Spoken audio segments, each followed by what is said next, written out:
It is not an easy thing to put ourselves into the shoes of another person, especially if we've never walked in their shoes. That's an important life lesson, isn't it? It's an important spiritual lesson. We can care, we can be concerned, we can exercise true compassion, but we really can't think and really can't feel ourselves into what somebody else has thought and felt unless we've actually been there ourselves. It's difficult to think and feel our way into the experience that confronted Naomi and Ruth upon their arrival in Bethlehem, because chances are most of us have never been there or even close. If you've experienced in your life some kind of profound personal loss, then you know something of what they felt and thought. You can relate. It can also be difficult sometimes to feel the full impact of these stories that are familiar to us if we've heard them multiple times before, because we know the end of the story. So it can sometimes mute our ability to really sink into the beginning of the story because we know what's coming. So I want us to try to think and feel our way into what those two women were experiencing by the time that we came to what was described at the end of chapter 1. Remembering they did not know the end of the story. So remember how it looked to them at that moment. The surprising return of their long-lost friend and neighbor, Naomi, created quite a stir through the whole town of Bethlehem. Can this be Naomi? They cried after all these years, with joy and excitement, which only compounded the deep loss and despair that Naomi was carrying with her upon their return. Naomi needed to let them know that this was not a celebration. It was not a glad occasion. Her life had become very bitter. Though she had left full, she was returning empty. Unfortunately, God had brought upon her life affliction and misfortune. Those are her words. It was devastating loss. It was unimaginable loss. Job-like loss. What they had been able to take with them in terms of their family possessions and belongings and whatever they had accumulated to that point when they had had to immigrate to Moab had been used to, over time and hard work, to rebuild their lives and to make a place for themselves again and their two sons. But all of that had evaporated with the death of Naomi's husband and two sons. It was a total loss for them. A total loss. They had lost everything. They had nothing. Which almost certainly guaranteed that their future lives would be bleak at best. They would be reduced to mere day-to-day subsistence living, having to work hard for only the ability to provide their most basic essential needs. Nothing in the account in any way downplays or minimizes that loss. So it's good when you're reading a story like this to come to an end of a chapter and sit back and pause and allow it to sink in. Their loss was real and it was profound. And it's important to point out that nowhere in the book of Ruth is there given an explanation, reason, or purpose for that loss. There are no answers in the book of Ruth to the why questions, just as there are not in the book of Job. It is simply recounted. Which brings us to Ruth chapter 2. beginning at verse 1. Now Naomi had a relative on her husband's side, a man of standing from the clan of Elimelech, whose name was Boaz.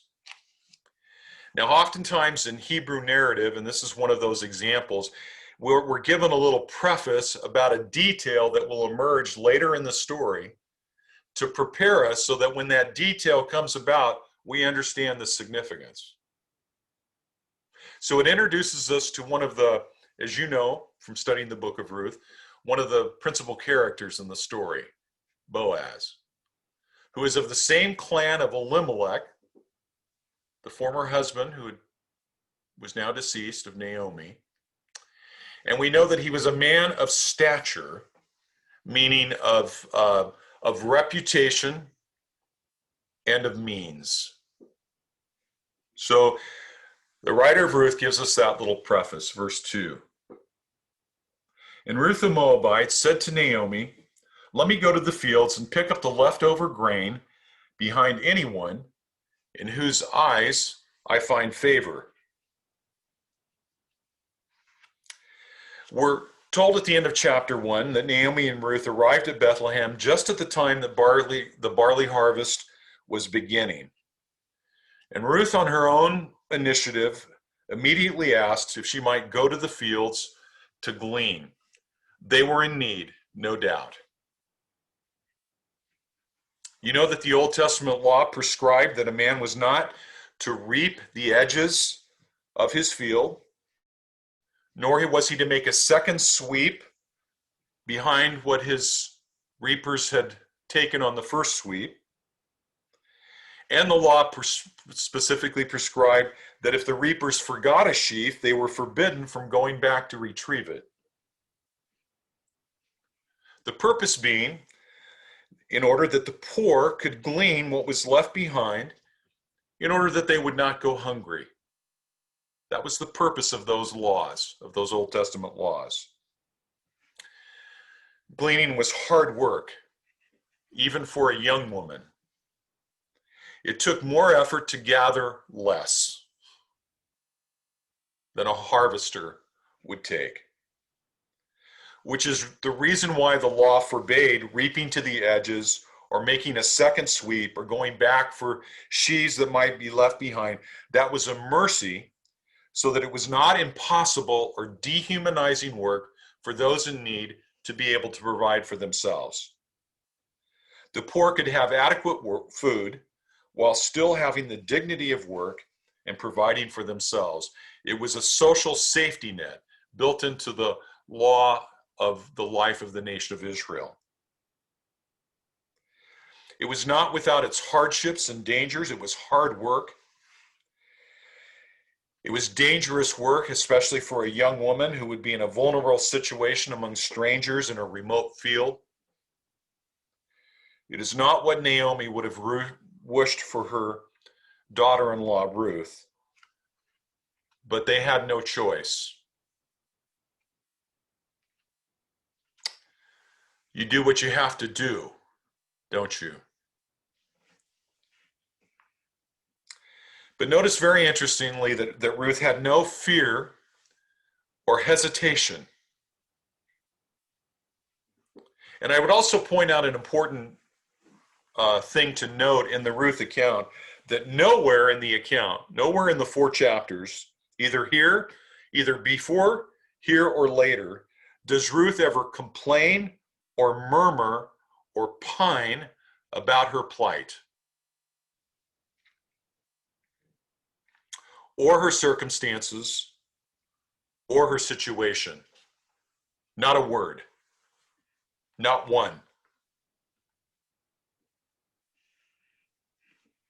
She never complained about her life being bitter.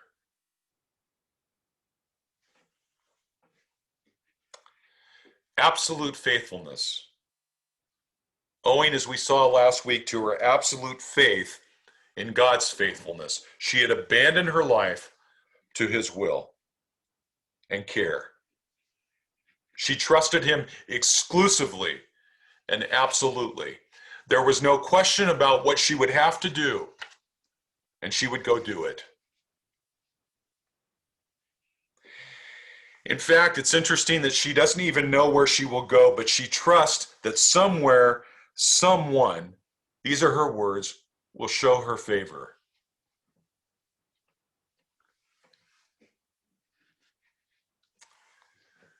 Naomi wasn't there yet.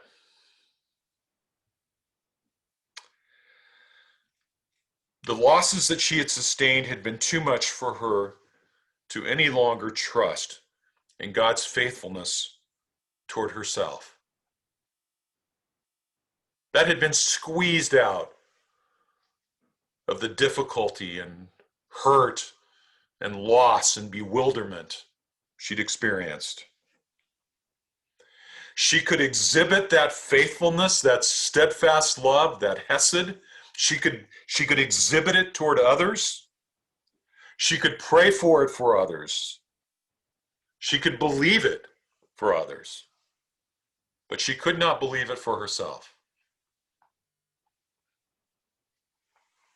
She did not at this place and time and juncture in her life have absolute faith in God's absolute faithfulness, his hesed, not toward herself.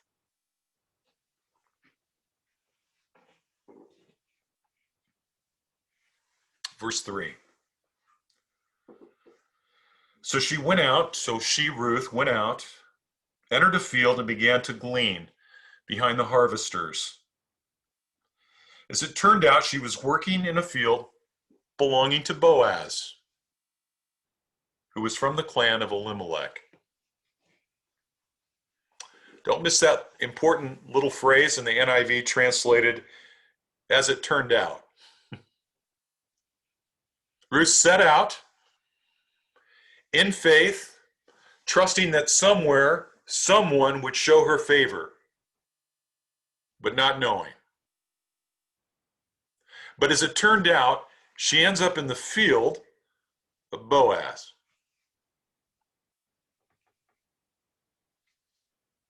The Hebrew phrase means something like, it happened by chance.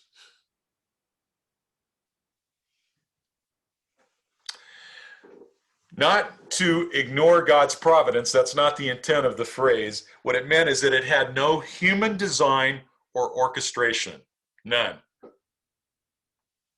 Happenstance.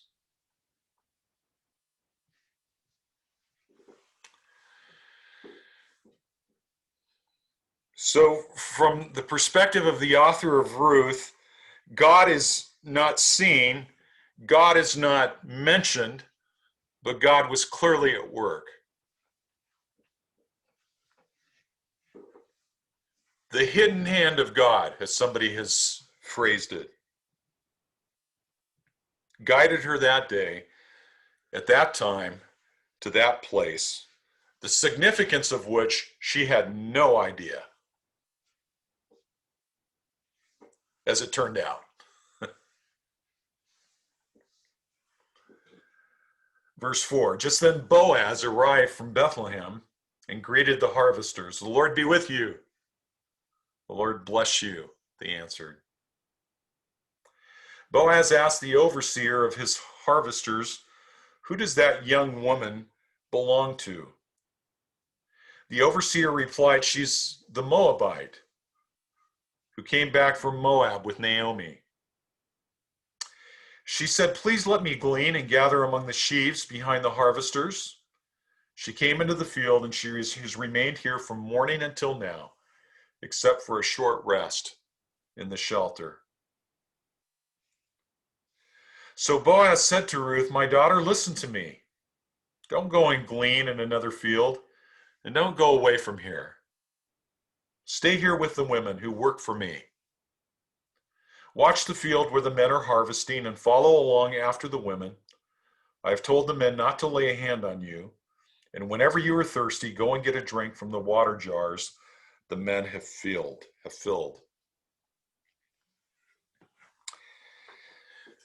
Boaz says, no need to go anywhere else. You're welcome here. She can glean his field throughout the whole of the harvest. Furthermore, she can work right behind the women who are his servants, who are coming behind the reapers to gather the harvest. She can work right behind them, meaning she'll have the safety of their company and she'll be the first to glean. He ordered the young men to stay clear, and she was welcome to drink from the water supplied for his servants. Ruth was overcome. Verse 10. At this she bowed down with her face to the ground, and she asked him, "Why have I found such favor in your eyes that you noticed me, a foreigner?" It says literally she fell prostrate with her face to the ground. She asked him, why would I find favor in your eyes? A foreigner. That, by the way, is the same exact phrase, and it's a Hebrew idiom that it was used back in verse 2 when she said, "I will glean leftover grain behind anyone in whose eyes I find favor." Same phrase. And now she says, "Why would I find favor in your eyes? A foreigner."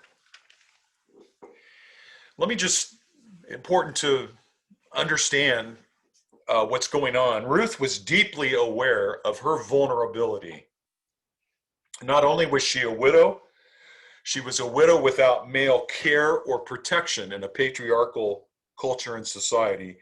But on top of that, she was a foreigner, literally an alien or a stranger, as it's sometimes translated. There were two classes of aliens in Israel. There were resident aliens who enjoyed all of the rights and protections of all of the citizens of Israel, and there were non-resident aliens who were afforded none of those rights and none of those protections. The equivalents to, for us, illegals who live in the shadows because of their status and predicament.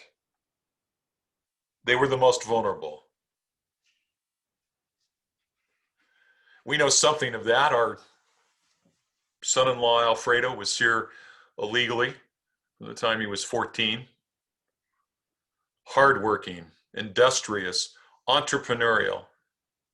But on many occasions he would do a complete job only to be stiffed with no recourse whatsoever. That's the vulnerability that a non-resident alien or an illegal would occupy, and that was the status of Ruth. They were most prone to abuse and mistreatment, and that's a significant factor in the story that you don't want to miss. The author of Ruth emphasizes that by repeatedly referring to her as Ruth the Moabite. Did you notice that? In verse 22, we know that she was from Moab. That's part of the story, but the author wants to continue to underscore, verse 22, Ruth the Moabite. Verse 2, Ruth the Moabite.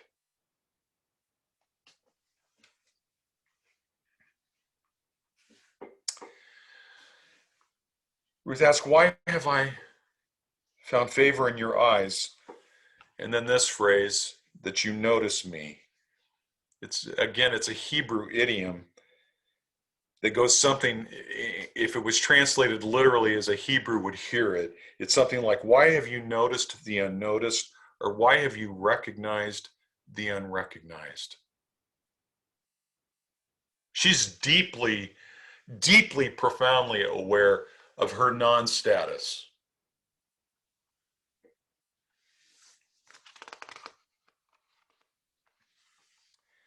Which reveals how much her statement in verse 2, "I will go and glean," she says to Naomi, "and find favor in someone's eyes," that just underscores what an act of faith that was, to believe that, to state that.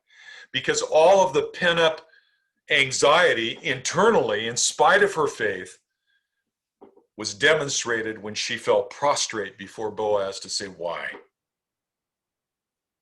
would you show me such favor?"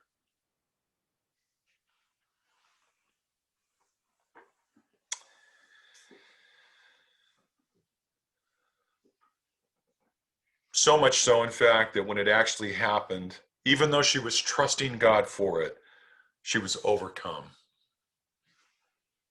Isn't that just like God? He delights in eliciting wonder.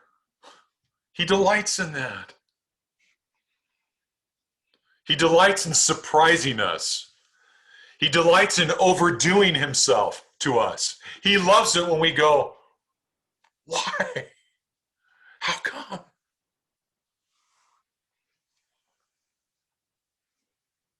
He loves doing immeasurably more than all we ask or imagine. That's what he did for Ruth.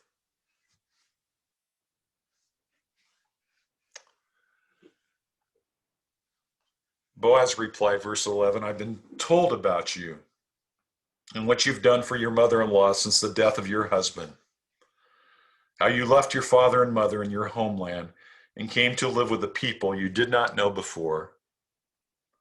May the Lord repay you for what you have done. May you be richly rewarded by the Lord, the God of Israel, under whose wings you have now come to take refuge." Well, having grown up in a small town, you know that word travels quickly if you've had that experience. When I came to Sacramento to go to school, it was like I just breathed fresh air because it was like I could do something that other people would not know. That was novel. Word spread throughout the town of Bethlehem who she was, why she was there, what she had done. And Boaz was taken by it and discerned in it that her faithfulness to Naomi was rooted in her faithfulness to the God of Israel.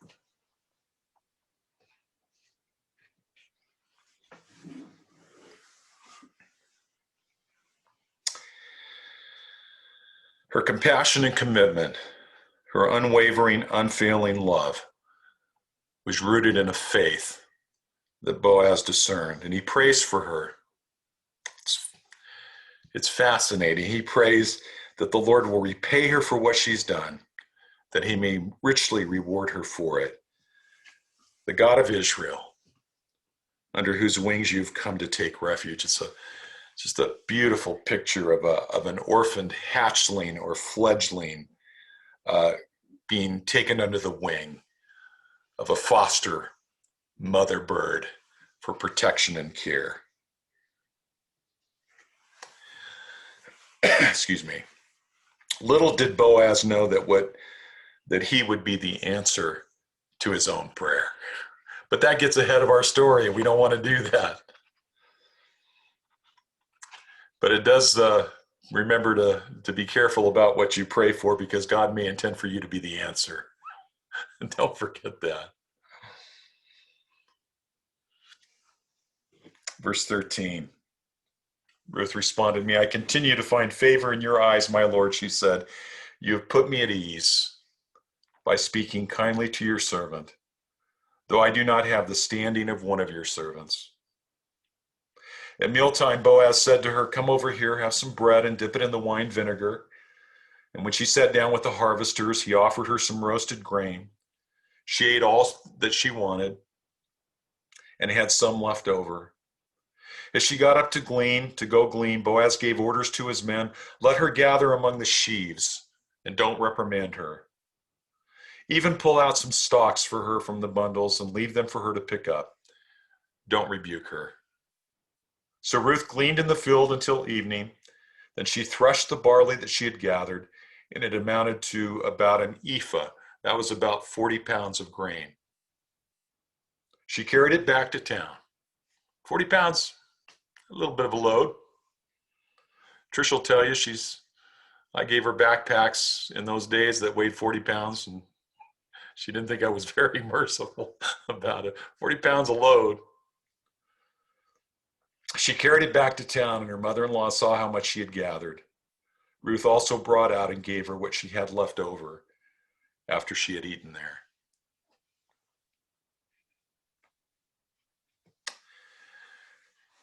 Well, Naomi was shocked and taken by what Ruth had returned with. She never imagined that. And so, verse 19, her mother-in-law asked her, "Where did you glean today? Where did you work? Blessed be the man who took notice of you." Then Ruth told her mother-in-law about the one at whose place she'd been working. "The name of the man I worked with today is Boaz," she said.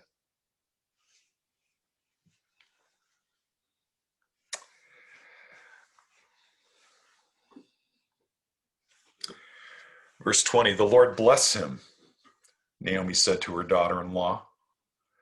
"He has not stopped showing his kindness to the living and the dead," she added. To the dead. She added, "That man is our close relative. He is one of our guardian redeemers." So Naomi is shocked by what Naomi returns with, but she's even more surprised by the answer. Boaz, who, as she indicated, was not only a relative, but one of their guardian redeemers. We'll look closely at the meaning and significance of that next week. Suffice it here to say that it was a practice prescribed, I'll just summarize, a practice prescribed by the Old Testament law, whereby the brother or closest male relative of a deceased man would marry the man's widow if she had not yet borne a son. That's what the law prescribed. The son then born to her would be considered the son of the deceased man, an heir to his estate, thus perpetuating the name and the estate of the deceased man in order that that deceased man, might provide for the well-being of his family and future generations. What a beautiful thing. In fact, I have a story to tell about that. I wish I could tell today, but I got to save it for next week. You'll have to come back. What a beautiful thing.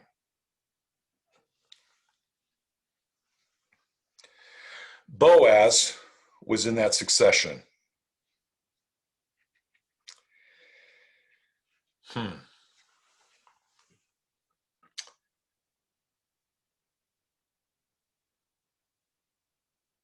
And it happened that Ruth went to the field of Boaz.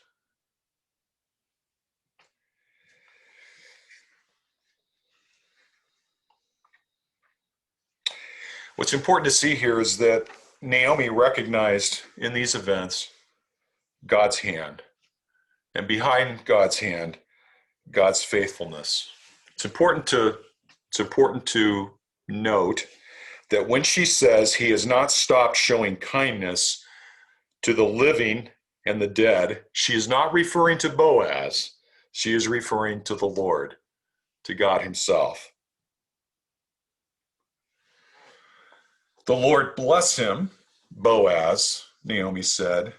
"He, the Lord, has not stopped showing his kindness to the living and to the dead." His hesed, his steadfast love, his faithfulness.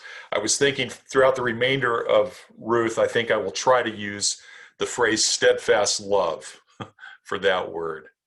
It's not complete. As you know, that it's difficult to have a word that translates it completely, but it's a good sense. The steadfast love, hesed.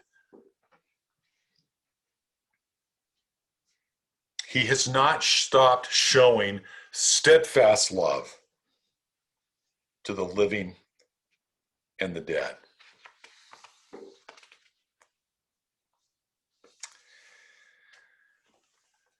What did she mean by that? The guardian redeemer was to do for the deceased what they could not do for themselves. Provide for their family, give them an inheritance.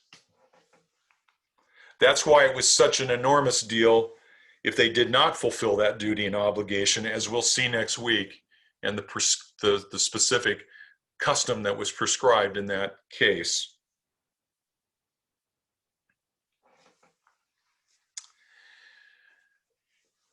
Naomi's crisis of faith ended then and there. In that glimpse of God's faithfulness, she could see once again. She could once again believe, and more importantly, once again receive God's hesed, his steadfast love. In that moment, God brought healing to her shattered heart and to her shattered faith. Her heart was healed.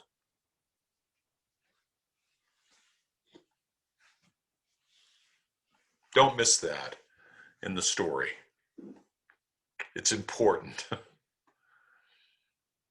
Her broken, shattered heart, her broken, shattered faith was repaired again. And she could again believe and receive his steadfast love.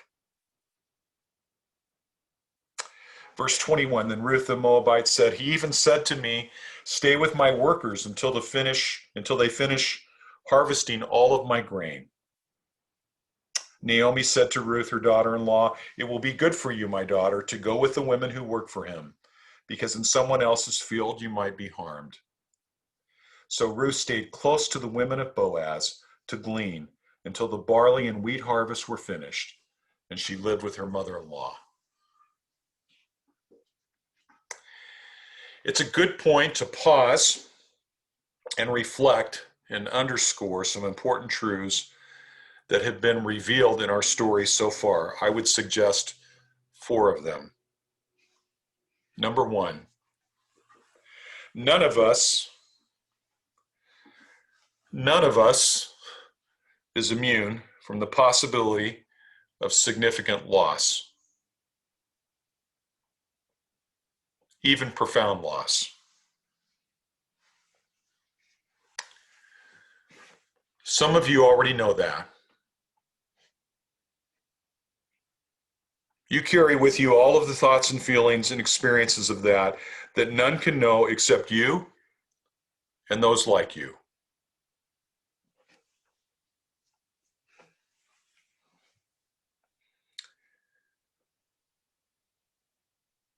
There are many today in the throes of profound loss, and there may be many more in the days and weeks ahead. We don't know why. We don't know why some and not others.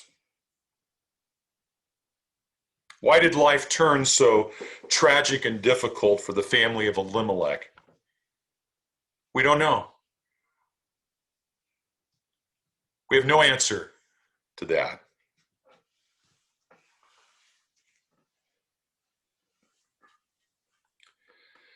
If you have not experienced that, you will not understand it until you have. Don't say you do.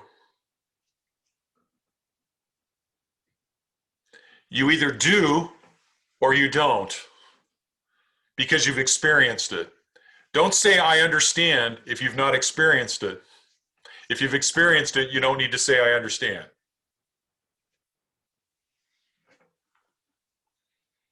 For those grieving profound loss, it is not helpful to hear I understand if you don't.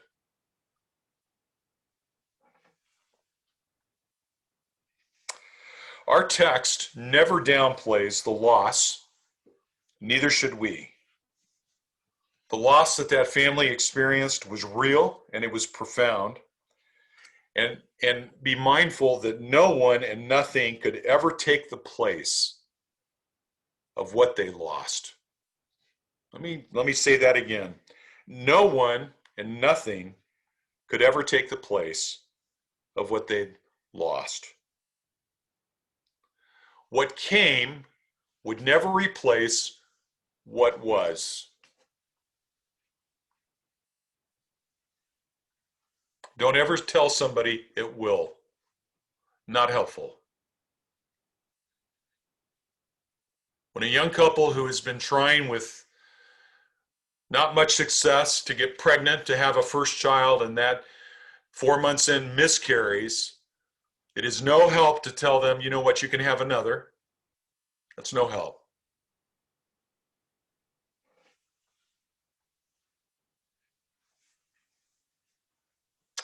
It's ignorance and it's insensitivity. And it may be well-meaning, but it is not helpful. Better, like Job's comforters in the beginning, to say nothing and just be with them. Job's comforters did a pretty good job until they started talking, and then it went downhill from there. To feel, to come alongside and be with, oh, how important. To in your very being, absorb that, something of that, not anything of what they're experiencing. That can be encouraging. But telling them that, you'll get over it and you'll have another, that doesn't help.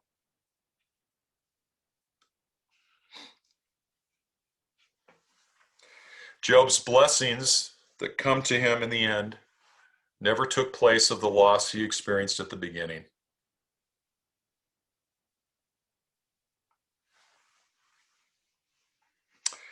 That's number one. Number two, and I know hang with me for just a moment longer. Number two, all loss is bounded by God's love, steadfast love, his hesed. No matter how great or profound, no matter how great or profound. Why, in his steadfast love, did he not prevent the loss in the first place? That's the mystery, isn't it? But the loss was not the absence of his steadfast love. The failure of his steadfast love, or the ceasing of his steadfast love.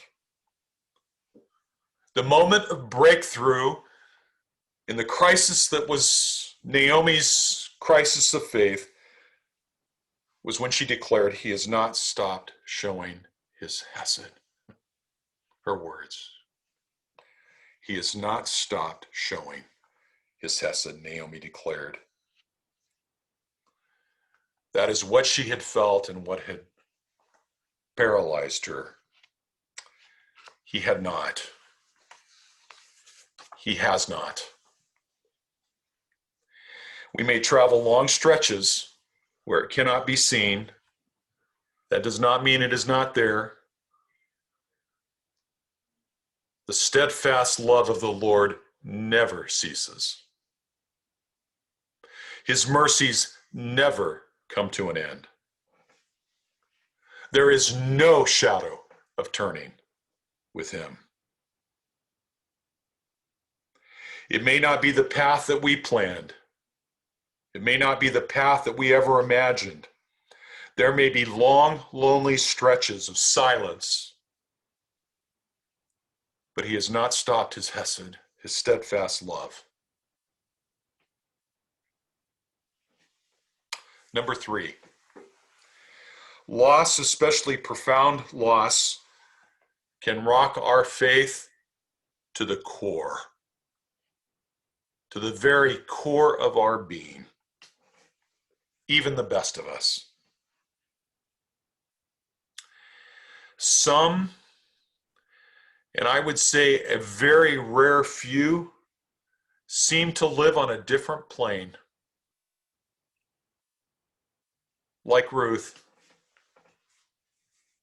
or like Betsy Ten Boom. They are God's gift to us, to help us, to encourage us in the weakness of our faith, at times to carry us with their faith. But not all, And I would suggest to you many live on that plane.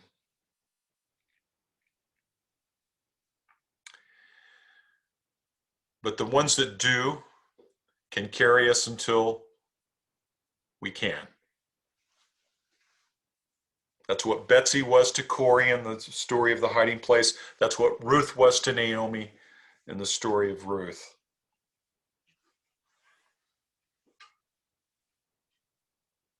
So we should not assume that somebody is deficient if they have been rocked to their faith. That's an important point.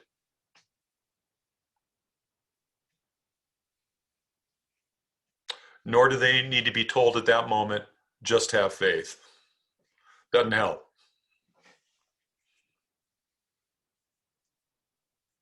Number 4, and this is important, fourth and last. God's hesed extends to the doubting and the hurting and the wounded who are incapable of believing or receiving his hesed.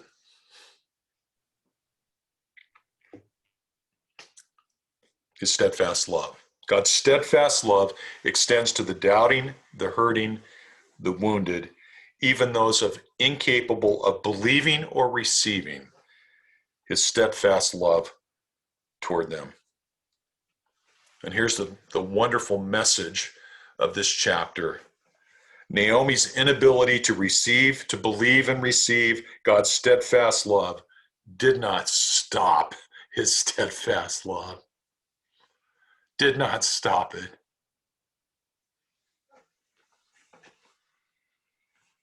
He has not stopped showing his steadfast love.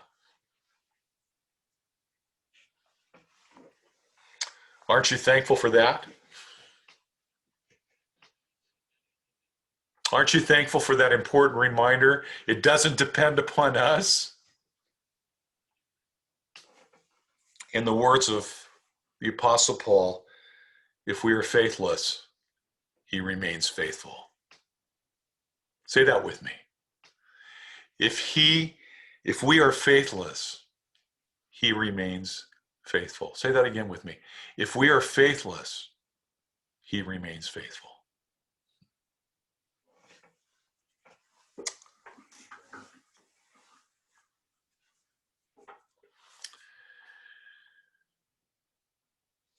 Song that Eric and Candy sang for us right before my message by Carol Cimbalaw. He's been faithful to me. I treasure these words.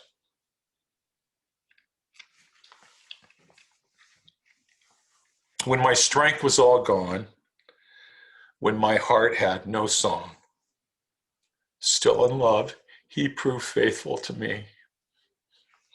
When my strength was all gone, when my heart had no song, still in love, he proved faithful to me.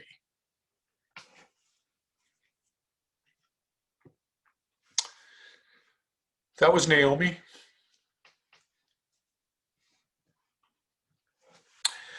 Till God, who never stopped his steadfast love, broke through.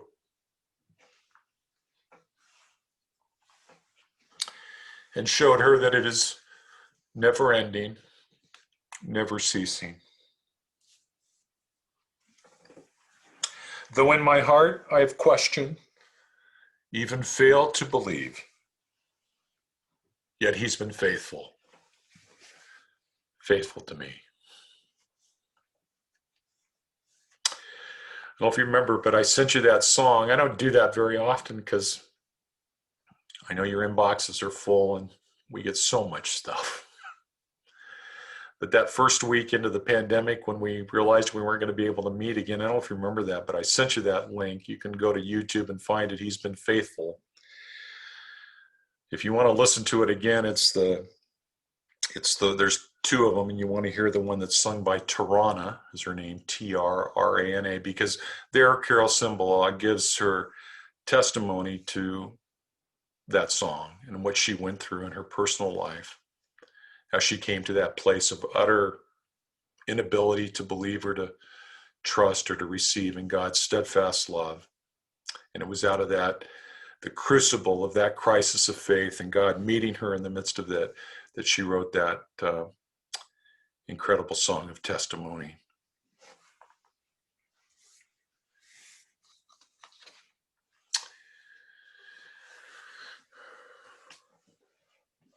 Let's pray. Would you pray with me?